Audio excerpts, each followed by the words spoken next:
రేపు శుక్రవారం రోజున మర్చిపోకుండా గుర్తుపెట్టుకొని ఏంటంటేనండి, మీ వంటగదిలో ఇది ఒకటి పెట్టండి. ఇలా పెడితే ఒక్క పూటలోనే మీ కష్టాలన్నీ కూడా పోతాయి. అద్భుతమైన ఫలితాలు వస్తాయి. మీ జీవితం కూడా మారిపోతుంది.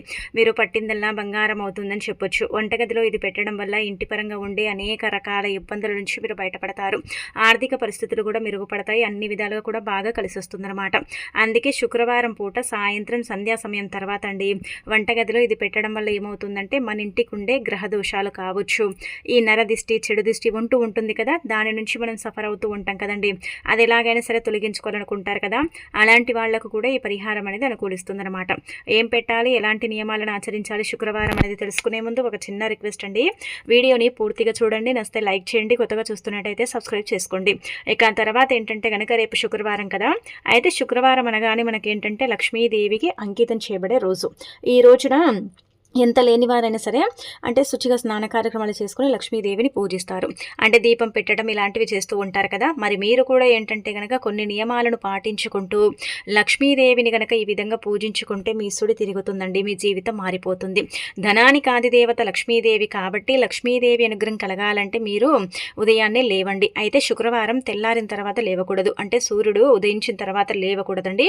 సూర్యాస్తమయానికి ముందే, అంటే సూర్యుడు ఉదయించక ముందుగా లేవండి. అలా లేచేసి ఇల్లంతా కూడా క్లీన్ చేసుకోండి. ఇల్లు వాకిలంతా కూడా క్లీన్ చేసుకొని చక్కగా ఏంటంటే కనుక కల్లార్పి చల్లితే కల్లార్పి చల్లుకోండి.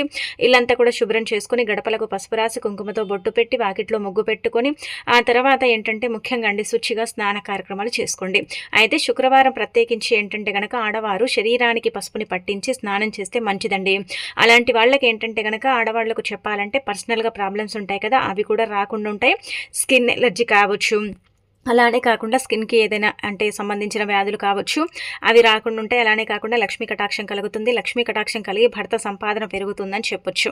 కాబట్టి మీరేంటంటే శుక్రవారం ఇలా శరీరానికి పసుపుని పట్టించి స్నానం చేయండి. ఇది చాలామంది చేస్తారు, కొంతమందికి తెలియకపోవచ్చు, కాబట్టి ఇలా చేయండి. ఒకవేళ శరీరానికి పట్టించడం కుదరకపోతే ఫేస్కైనా సరే పసుపుని పట్టించి స్నానం చేస్తే మంచిదనమాట. స్నానం చేసిన తర్వాత ఉతికిన వస్త్రాలు ధరించండి. నల్లటి వస్త్రాలు అస్సలు ధరించకూడదు. అలా ఇంకా ఉతికిన వస్త్రాలు ధరించి ఇంట్లో లక్ష్మీదేవి చిత్రపటాన్ని మనం ముందే క్లీన్ చేసుకుంటాం కదా, శుక్రవారం క్లీన్ చేయకూడదు.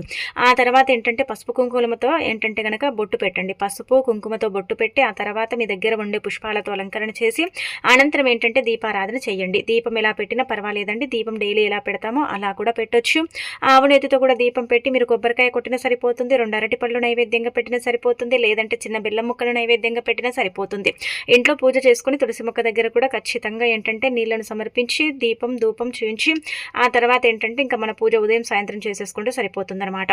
ఆ తర్వాత మీ వంటగదిలో ఇది ఒకటి పెట్టుకోండి. అయితే వంటిల్లండి, పూజ గది తర్వాత వంటింటికి మనము చాలా ప్రాధాన్యత ఇస్తామండి. వంటగది ఏంటంటే కనుక ఒక రకంగా చెప్పాలంటే చాలా వరకు కూడా ఆడవాళ్ళకు వంటగదే ఇష్టము. అందులోనే ఎక్కువగా టైం ఏంటంటే కనుక మనం గడుపుతూ ఉంటాం కదా. అయితే అలాంటి వంటగదిలో ఏంటంటే కనుక నెగిటివ్ ఎనర్జీ అనేది 100 and 200% ఉంటుంది. ఎందుకుంటుందంటే మన ఇంట్లో అండి మనము తిన్న గిన్నెలన్నీ కూడా సింకులో వేసుకుంటాం. అలానే కాకుండా ముఖ్యంగా ఏంటంటే స్టవ్ మీద ఏది పొంగిపోయినా కానీ తూర్చడానికి టైం ఉండదు. అంటే ఇప్పుడుండే బిజీ లైఫ్ల ప్రకారం ఏంటంటే కనుక కొంతమంది స్టవ్ని ఉదయం క్లీన్ చేస్తే మరుసటి రోజు క్లీన్ చేసుకుంటూ ఉంటారు.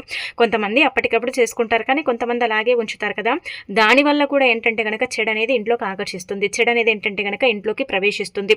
దానివల్ల మనకి ఇబ్బంది కలుగుతుంది, బాధ కలుగుతుంది. కాబట్టి అలా కలగకుండా ఉండాలంటే మనము అంటే దానివల్ల ఏమవుతుందంటే నకారాత్మక శక్తులు ఇంట్లోకి ప్రవేశిస్తాయి. అలా ప్రవేశించినప్పుడు మన ఇంటి పరంగా మనకు చాలా ఇబ్బందులు అయితే వస్తాయన్నమాట. ఆ ఇబ్బందులు ఏంటంటే ఈ నరదిష్టి, చెడు దిష్టి, కనుదిష్టి, ఈ దిష్టి దోషాలు ఏర్పడటం, ఇంటి మీద ప్రయోగాలు జరగటం, ఇవన్నీ కూడా ఉంటూ ఉంటాయి కదా. వాటన్నిటి నుంచి కూడా మీరు బయటపడాలంటే వంటగదిలో ఇది ఖచ్చితంగా పెడితే ఒక్క పూటలోనే, అంటే ఆ యొక్క రాత్రిలోనే మీకేంటంటే అద్భుతాలు జరుగుతాయని చెప్పొచ్చు. అద్భుతమైన ఫలితాలను అయితే మీరు చూడగలుగుతారని చెప్పుకోదగ్గ విషయం. కాబట్టి ఖచ్చితంగా మీరు ఏం చేయండి అంటే కనుక ఒక పళ్ళెం తీసుకోండి, లేదంటే ఒక ప్లేట్ అయినా సరే తీసుకోండి, ఇంకా మీ ఇష్టము. ఒక స్పూను అచ్చం ఆవాలు తీసుకోండి, ఒక స్పూన్ అంతా గల్లుడు ఉప్పు, రాక్ సాల్ట్, రాళ్ళ ఉప్పు, దొడ్డు ఉప్పు, ఒక్కొక్కరు ఒక్కొక్క రకంగా పిలుస్తారు కదా, అలా రాక్ సాల్ట్ తీసుకోండి. నిమ్మకాయ తీసుకుని బొట్టు పెట్టండి. నిమ్మకాయ అందుబాటులో లేకపోతే జీడిగింజ కూడా ఆ ప్లేస్లో తీసుకోవచ్చు. ఏది తీసుకున్నా ఏం పర్వాలేదండి, ఈ వస్తువులు అయితే ఉండాలి. అంటే ఆవాలు, ఉప్పు, అలానే కాకుండా నిమ్మకాయ ప్లేస్లో జీడిగింజ ఉన్న సరిపోతుంది. ఈ 3, ఇంతకు మించి మీరు ఏంటంటే కనుక పెద్దగా ఏది తీసుకోకండి, ఇంకా ఏం అవసరం లేదనమాట. ఈ 3 తీసుకుని ఒక ప్లేట్లో పెట్టి ఇంకా మీరేంటంటే కనుక మీ వంటగదిలో స్టవ్ మీద కానీ లేదంటే కనుక స్టవ్ కింద కానీ లేకపోతే అంటే మన గ్యాస్కి పక్కన కానీ ఎక్కడైనా సరే పెట్టుకోవచ్చు అనమాట. ఇలా పెట్టేసి రాత్రంతా వదిలేయాలి. ఒకటే రోజు పెట్టి వదిలేయండి ఇంకా తర్వాత తీసేయమని కాదు. ఇలా ఒక పూట ఏంటంటే గనక అంటే రాత్రి సమయాలలో పెట్టండి.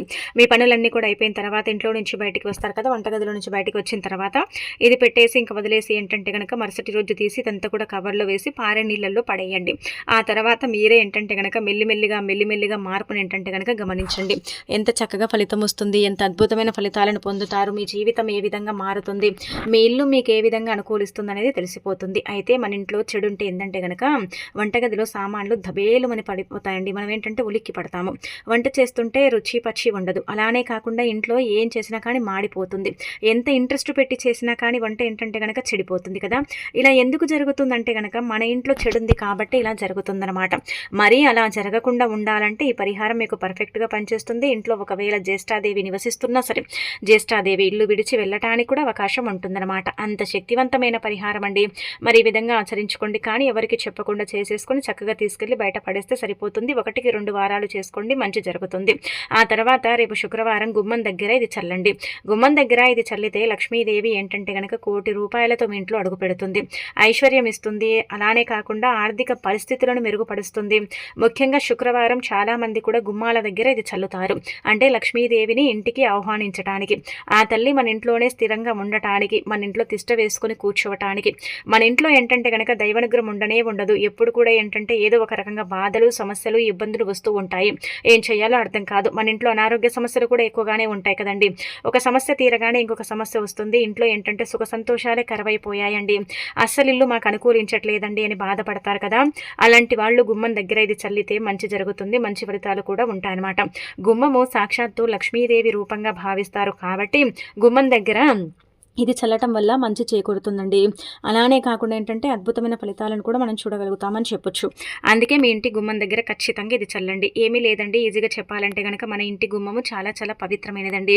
మన ఇంట్లోకి మంచివారు చెడువారు వచ్చినప్పుడు ఏంటంటే కనుక వాళ్ళ త్రూ కూడా మన ఇంట్లోకి ఈ మంచి చెడు అనేది ఆకర్షిస్తుందన్నమాట. అంటే మంచి వాళ్ళు చెడు వాళ్ళు ఎవరండి అంటే కనుక ఇప్పుడు మన ఇంట్లోకి మనం ఇలాంటి దురదృష్టం అంటే ఇలా మనం ఆలోచన ఉంటుంది కదండి, దురు ఆలోచన, అలాంటి ఆలోచన లేకుండా మన ఇంట్లోకి మనం సాఫీగా వస్తాం. కొంతమంది ఉంటారు మన చుట్టుపక్కల వాళ్ళు, మన ఇరుగు వాళ్ళు, పొరుగు వాళ్ళు ఏంటంటే కనుక వాళ్ళ మైండ్ సెట్ అనేది కొంచెం తేడాగా ఉంటుంది. అంటే ఇప్పుడు మనం బాగున్నాం కాబట్టి కుళ్ళుకుంటూ కుతంత్రాలు జరుపుతూ ఉంటారు.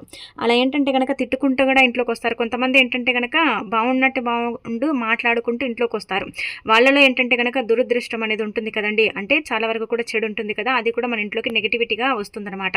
అలా రాకుండా ఉండాలంటే మీరు ఏం చేయండి అంటే కనుక ఒక గాజు గ్లాస్ని తీసుకోండి. అందులో నిండుగా కాకుండా ఇక్కడ చూపించే విధంగా సగ భాగానికి తీసుకున్న సరిపోతుంది. చిటికెడు గంధము, చిటికెడు ఏంటంటే గనక గల్లుప్పు ఉంటుంది కదా, రాళ్ళ ఉప్పు, అది నెగిటివిటీని తొందరగా తీసేస్తుంది. ఆ రాళ్ళ ఉప్పు చిటికెడు గోపంచకం, అంటే గోపంచకం ఏంటంటే ఆవు మూత్రం అంటారు, గోపంచకం అంటారు, ఒక్కొక్కరు ఒక్కొక్క రకంగా పిలుస్తారు దాన్ని కూడా. ఆ మూడు ఏంటంటే కనుక కలిపి చల్లండి. ఒకవేళ గోమూత్రం లేకపోతే ఆ ప్లేస్లో మీరు రోజ్ వాటర్ కూడా తీసుకోవచ్చు. ఎంత పోయాలండి అంటే కనుక మీరు ఒక స్పూన్ అంటే స్పూన్ ఉంటుంది కదా, టీ స్పూన్ అంతా గోమూత్రం నీళ్ళల్లో కలపండి. అది లేకపోతే ఒక టీ స్పూన్ ఉంటుంది కదా, దానంతా ఏంటంటే రోజ్ వాటర్ని కూడా కలపవచ్చు. గంధం కూడా ఏంటంటే మంచి వాసన కలిగి ఉంటుంది కాబట్టి గంధం చిటికెడు 3 సార్లు తీసుకోండి. ఇక ఈ కల్లుప్పు కూడా ఏంటంటే కనుక చిటికెడు 2 సార్లు తీసుకోండి. కొంచెం ఉప్పు కరిగేంత వరకు ఆగండి. ఆగిన తర్వాత ఏంటంటే ఈ నీళ్ళంతా కూడా ఇంట్లో చల్లుకోండి. ఇప్పుడు ఇంట్లో అంటే కనుక వంటగది, హాలు, బెడ్రూము, కిచెను, ఇంటి చుట్టూ బాల్కనీస్ ఇలా అంటే ఉంటాయి. మనకేంటంటే ఇంటి వెనకాల ఇలా ఉంటాయి కదండి, సందులు ఇలాంటివన్నీ ఉంటాయి కదా, అక్కడ కూడా ఏంటంటే కనుక ఈ నీళ్లు చల్లండి. తలుపుల మీద, తలుపుల కింద, అలానే కాకుండా గదిల్లో, మూలల్లో ఇలా మొత్తం ఏంటంటే కనుక చేతులతో ఇలా చిలకరించండి. ఇలా చిలకరిస్తే ఏమవుతుందంటే మన ఇంట్లో ఉండే చెడంతా కూడా వెళ్ళిపోయి మన ఇంటికి మంచి జరుగుతుంది, మంచి ఫలితాలు ఉంటాయి. మనమే ఏంటంటే కనుక ఆ ఫలితాలను చూసి ఆశ్చర్యపోతాము. చాలా చక్కటి రిజల్ట్ అనేది వస్తుంది. ఈ రిజల్ట్ ఏంటంటే మీరు షాక్ అయిపోతారనమాట. ఇది చల్లటం వల్ల ఇంత మంచి ఫలితం వస్తుందా, ఇంతలా మంచి జరుగుతుందా అని మీకు మీరే ఏంటంటే కనుక ఆశ్చర్యపోతారని చెప్పొచ్చు. కాబట్టి రేపు శుక్రవారం మర్చిపోకుండా ఈ పరిహారం అనేది చేసుకొని లక్ష్మీదేవి మీ ఇంటికి వచ్చేలాగా చేసుకోండి. అది కూడా ఏంటంటే కనుక ధనంతో వచ్చేలాగా చేసుకోండి. ఇది చాలా చాలా శక్తివంతమైన పరిహారము. దీనివల్ల మంచి జరుగుతుంది కానీ చెడైతే జరగదు. ఇది శుక్రవారం చాలామంది కూడా పాటిస్తారు కాబట్టి మరి మీరు కూడా పాటించి మీ ఇంటి పరంగా ఉండే చెడంతా కూడా తొలగించుకొని చక్కగా లక్ష్మీదేవి అనుగ్రహానికి పాత్రలు కండి. ఇక అనంతరం వచ్చేసి రేపు శుక్రవారం ఇది ఇది కట్టి బీరువాలో పెడితే చాలండి. బీరువాలోకి 4 దిక్కుల నుంచి ధనం అనేది ఆకర్షిస్తుంది. ధన ద్వారాలు తెచ్చుకొని డబ్బు రావటం, ఇంటికి సంపద పెరగటం ఇదంతా కూడా జరుగుతుంది. ఒక 10 రూపాయలు తీసుకోండి, లేదంటే 11 రూపాయలు, 9 రూపాయలు కూడా తీసుకోవచ్చు. 5 పసుపు కొమ్ములు తీసుకొని అందులో చిటికెడు కుంకుమ, చిటికెడు పసుపు, చిటికెడు అక్షంత్రాలు, చిటికెడు గంధము, ఈ 4 ఉండాలి. కుంకుమ, గంధము, పసుపు, అక్షంత్రాలు చిటికెడు చాలు. 5 పసుపు కొమ్ములు 11 రూపాయలు కానీ 9 రూపాయలు కానీ మీ ఇష్టానికి తగ్గట్టుగా మీరు ఎంతైనా సరే తీసుకోవచ్చు. అలా తీసుకొని పసుపు రంగు వస్త్రం తీసుకొని దాంట్లో ముందుగా కుంకుమ, పసుపు, గంధం వేసేసిన తర్వాత 5 పసుపు కొమ్ములు పెట్టి డబ్బు పెట్టి దాన్ని మూట కట్టి మనం వెలిగించిన దీపం ధూపం చూయించి ఆ తర్వాత ఏంటంటే కనుక దాన్ని మనము పవిత్రంగా భావించాలి. ఇదేం చేస్తుందంటే 4 దిక్కుల నుంచి కూడా మన ఇంటికి ధనాన్ని ఆకర్షించేలాగా చేస్తుంది. ధన ద్వారాలను తెరిపించి డబ్బు ఏంటంటే కనుక వచ్చేలాగా చేస్తుంది. చాలా చాలా శక్తివంతమైన పరిహారం. దీనివల్ల 99% మంచి జరుగుతుందండి. చాలా అద్భుతమైన పరిహారం అండి. మన బీరువాలో మనం ఎంత డబ్బు పెట్టినా కానీ ఉండనే ఉండదు, ఖర్చు అయిపోతూ ఉంటుంది. బీరువాలోకి డబ్బు రావాలని మనం నానా ప్రయత్నాలు చేస్తాము, విధి విధానాలను ఫాలో అవుతూ ఉంటాం, పరిహారాలు కూడా చేస్తాం, అయినప్పటికీ కూడా డబ్బు అనేది రాదు కదా. అందుకే మీ ఇంటి బీరువాలో ఏంటంటే కనుక డబ్బు ఉండాలన్నా, స్థిరంగా బంగారం ఉండాలన్నా, తాకట్లోకి వెళ్లకుండా ఉండాలన్నా, కీలక పత్రాలు ఏవైనా ఉంటే అవి కూడా ఏంటంటే కనుక తాకట్లోకి వెళ్లకుండా ఇంట్లోనే ఉండాలన్నా సరేనండి, ఈ పరిహారం ఏంటంటే చెయ్యండి. ఇది చాలా చాలా శక్తివంతమైన పరిహారం. దీనివల్ల కూడా మీకు ఏంటంటే మంచి జరుగుతుంది, మంచి ఫలితాలు ఉంటాయని మనకు పురాణ గ్రంథాల్లో చెప్పబడుతుంది. ఈ పరిహారం అత్యంత శక్తివంతమైనది. పసుపు మంగళకరమైనది, శుభకరమైనది, శుభాలను సూచిస్తుంది, అశుభాలను దూరం చేస్తుంది, అద్భుతమైన రిజల్ట్ తెచ్చిపెట్టి ధనాన్ని ఆకర్షిస్తుంది. డబ్బుతో డబ్బు పరిహారాలు చేస్తే ఖచ్చితంగా ఫలితాలు అయితే ఉంటాయి. అంటే ధనం అనేది వస్తుందన్నమాట. ఆగిపోయిన సంపాదన పెరుగుతుంది, ఐశ్వర్యం లభిస్తుంది, అభివృద్ధి కూడా ఉంటుంది. కాబట్టి ఇలా కట్టిపెట్టి ఇంకా తర్వాత మీరు దాన్ని ఏంటంటే కనుక వారానికి ఒకసారి తీయటం, ధూపం చూయించటం, మళ్ళీ ఏంటంటే తీసుకెళ్ళి మీ ఇంటి బీరువాలో పెట్టుకోవడం. ఇంతకు మించి మీరు చేయాల్సింది ఏమీ లేదనమాట. బీరువా దగ్గర ఎలాగో ఏంటంటే కనుక మనం ధూపం వేస్తాము, అలానే కాకుండా ముఖ్యంగా అండి ధూపంతో పాటు స్వస్తి గుర్తు, ఓం గుర్తు కూడా ఉండాలండి. ఇది శుక్రవారం మారుస్తూ ఉండండి. ఓం గుర్తు, స్వస్తి గుర్తు ఉండేలాగా చూసుకోండి. బీరువాలో ఈ మూటని కట్టి పెట్టుకోండి. ఇక మీ జీవితం మారిపోయి మీకు బంగారం, డబ్బు వస్తూనే ఉంటుంది. మీ ఇంటికి 4 దిక్కుల నుంచి ధనం అనేది ప్రాప్తం అవుతుందని చెప్పొచ్చు. కాబట్టి దీన్ని ఇంకా పరిపూర్ణ నమ్మకంతో చేసుకోండి. ఆ తర్వాత ఏంటంటే కనుక రేపు శుక్రవారం కొన్ని నియమాలు పాటించాలని చెప్పాం కదా. అయితే కొన్ని నియమాలు పాటించండి. ముఖ్యంగా చెప్పాలంటే శుక్రవారం మనం ఏంటంటే డబ్బుని ఎవరికి ఇవ్వకూడదండి. మన చేతుల ద్వారా మన డబ్బుని ఇవ్వకూడదు. కొంతమంది చూసారు కదా, మనం గమనించుకుంటే మన పెద్దవారే డబ్బుని ఎవ్వరికి ఇవ్వరండి శుక్రవారము. ఎందుకంటే ఇస్తే మన ఇంట్లో నుంచి ధనం వెళ్ళిపోతుంది, లక్ష్మీదేవి ఏంటంటే కనుక వెళ్ళిపోతుంది అనమాట. అందుకే డబ్బు ఇవ్వకండి. ఇక ఆ తర్వాత పాలు, పెరుగు, కందిపప్పు, చింతపండు, కారము ఎవరికి బదులుగా ఇవ్వకూడదు. ఇవంటే ఇవి మన పెద్దవారు కూడా ఇచ్చేవారు కాదని మనకు శాస్త్రంలో చెప్పబడుతుంది, పరిహార శాస్త్రంలో. కాబట్టి ఇవ్వకండి. ఇక ఆ తర్వాత శుక్రవారం 2 పూటల దీపం పెట్టండి. అంటే ఉదయం దీపం పెట్టుకోండి, సాయంత్రం దీపం పెట్టండి. తులసి మొక్క దగ్గర కూడా ఉదయం సాయంత్రం దీపం పెట్టండి. ఇంట్లో కూడా ఉదయం సాయంత్రం దీపం పెట్టండి. వీలుంటే మీ ఇంటి గుమ్మం దగ్గర, అంటే ప్రధాన ద్వారం కదా, సాయంత్రం సంధ్యా సమయంలో లక్ష్మీదేవి భూమిపైనే సంచరిస్తూ ఉంటుంది, భక్తులకు దర్శనమిస్తుంది అనమాట. అందుకే సంధ్యా సమయంలో గుమ్మం దగ్గర దీపం పెడితే చాలా మంచిదండి, చాలా అద్భుతమైన ఫలితం ఉంటుందన్నమాట. వీలుంటే ఏంటంటే కనుక గుమ్మం దగ్గర కూడా ఒక దీపం పెట్టుకోండి. ఇక అనంతరం ఏంటంటే 6 గంటలకి అండి, సంధ్యా సమయం ముందే ఏంటంటే కనుక ఇంటిని చీకటిగా ఉంచకండి. అలాంటి ఇంట్లోకి ఏంటంటే కనుక జ్యేష్ఠాదేవి ప్రవేశిస్తుంది. ఇంటిని చీకటిగా ఉంచకూడదు. ఇంట్లో ఏంటంటే ఎప్పటికప్పుడు లైట్లు వేసుకోవటం ఇలాంటివి చేయాలి. ఆ తర్వాత ఏంటంటే కనుక చీపురు పెట్టి ఊడ్చడం ఇలాంటివి చేయకూడదు. ఇలాంటివి చేస్తే ఏంటంటే మన ఇంట్లో నుంచి లక్ష్మీదేవి బయటికి వెళ్ళిపోతుంది, మనకు ఇబ్బందులు కలుగుతాయని చెప్పొచ్చు. కాబట్టి అలా చేయకండి. ఇంకా